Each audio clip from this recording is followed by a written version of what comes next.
Pemirsa, pada 29 Januari setiap tahunnya diperingati sebagai Hari Arak Bali. Penetapan hari ini disahkan oleh Gubernur Bali periode 2018-2023 Wayan Koster melalui surat keputusan Gubernur Bali nomor 929 tahun 2022.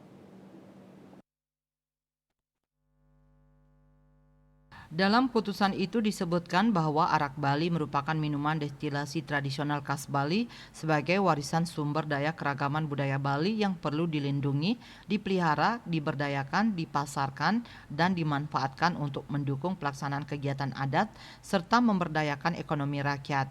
Hari Arak Bali juga bertujuan untuk melindungi dan memelihara arak Bali sesuai dengan nilai-nilai budaya.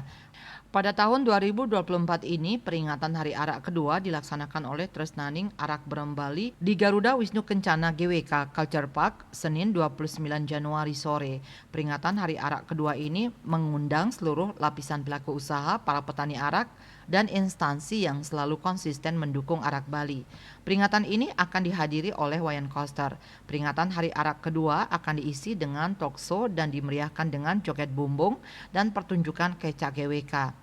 Ketua Umum Tresnaning Arak Brem Bali, Dr. Insinyur Ida Bagus Putu Adnyana mengatakan bahwa Hari Arak penting diperingati untuk mengingatkan kita bahwa kita sangat bersyukur punya warisan budaya yang tidak kalah dengan negara maju.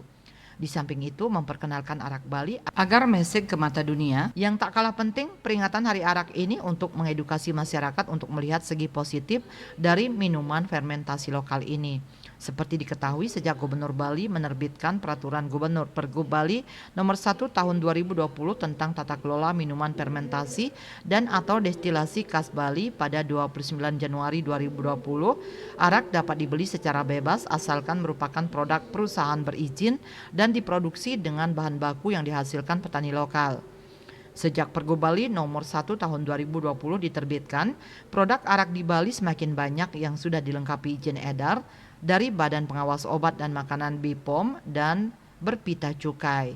Ketut Winata Bali Pos melaporkan.